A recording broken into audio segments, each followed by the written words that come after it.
नमस्कार दोस्तों, स्वागत है हमारे चैनल एसएम मोटिव में। यहाँ हम लाते हैं आपके लिए रोमांचक कहानियाँ जो आपको नए दृष्टिकोण, उपयोगी जानकारी, मनोरंजन आदि प्रदान करती हैं। यदि आप हमारे साथ इस सफर में शामिल होना चाहते हैं, तो नीचे दिए गए सब्सक्राइब बटन को दबाना न भूलें। और हाँ, नए वीडियो की सूचनाएं पाने के लिए बेल आइकन को भी जरूर दबाएं। तो चलिए शुरू करते हैं आज का वीडियो। पाखंडी मौलवी, वासना का जाल। गांव का नाम नूराबाद था, जहां एक मशहूर मौलवी हाफिज इमरान का दबदबा था। लोग उसे अल्लाह का नेक बंदा मानते थे, उसकी बातों को हदीस की तरह समझते थे। हर कोई उसे इज्जत देता, औरतें उसके पास दुआएं मांगने आती, मर्द उससे मस्जिद में सलाह लेने आते। लेकिन इस पाक चोले के नीचे एक गंदी सच्चाई दबी हुई थी।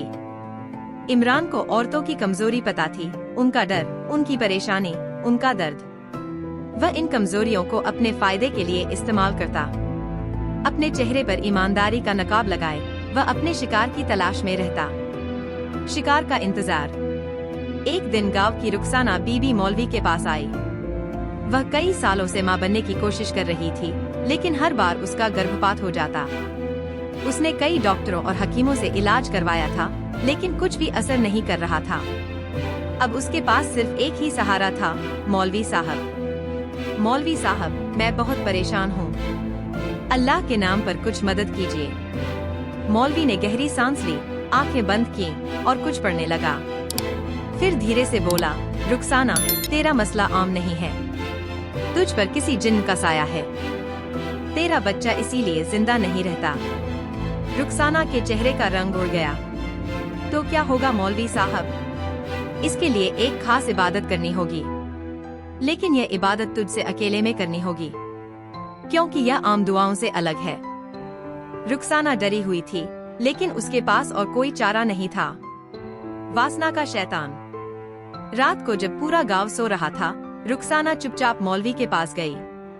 मस्जिद के पीछे बने उसके कमरे में मोमबत्तियां जल रही थीं। माहौल डरावना था। दरवाजा बंद कर दे, मौलवी ने कहा। रुखसाना घबराई, लेकिन उसने वही किया। मौलवी ने धीरे धीरे उसे एक खास इलाज के बारे में बताया कि उसे शरीर की पाकी के लिए कुछ रस्में पूरी करनी होंगी। तुझे अल्लाह के नूर से भरना होगा और इसके लिए तुझे मेरे करीब आना होगा। रुखसाना कांप गई। उसे समझ आ गया कि मौलवी क्या चाहता है। वह तुरंत दरवाजे की तरफ बढ़ी, लेकिन मौलवी ने उसका हाथ पकड़ लिया। अगर तूने इनकार किया तो तेरा पाप कभी नहीं धुलेगा, तेरा बच्चा कभी नहीं बचेगा। डरी हुई रुखसाना कुछ नहीं कर सकी। वह बेबस थी और मौलवी ने उसकी इसी बेबसी का फायदा उठाया। नई शिकार। रुखसाना अकेली नहीं थी। मौलवी इस तरह कई और औरतों को अपने जाल में फंसा चुका था। गांव की सलमा, फातिमा और सकीना सब उसकी हवस का शिकार बन चुकी थी। कुछ डर के मारे चुप थीं, कुछ समाज की बदनामी से। लेकिन सकीना चुप नहीं रह सकती थी। वह गांव की सबसे पढ़ी लिखी लड़की थी। उसे पता था कि यह सब इस्लाम के नाम पर किया जा रहा धोखा था। उसने ठान लिया कि वह मौलवी की असलियत सबके सामने लाएगी। फंसाने का जाल। एक रात सकीना भी मौलवी के पास पहुंची, लेकिन इस बार वह तैयार होकर आई थी। उसने अपने साथ एक छोटा सा रिकॉर्डिंग डिवाइस छिपाकर रखा। मौलवी साहब, मेरी शादी नहीं हो रही, क्या कोई उपाय है? मौलवी मुस्कुराया। तुझे एक खास इबादत करनी होगी मेरी बच्ची।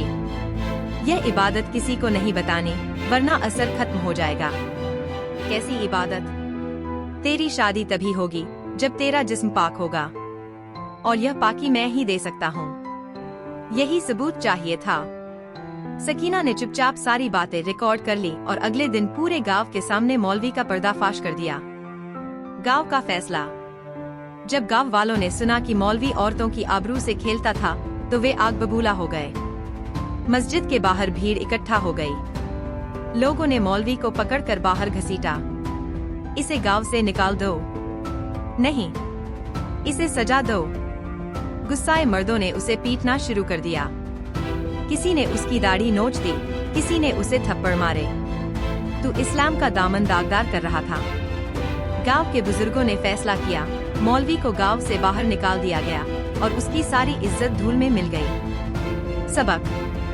इस घटना के बाद गांव की औरतों को एहसास हुआ कि धर्म के नाम पर चल रहे पाखंड को चुनौती देना जरूरी है।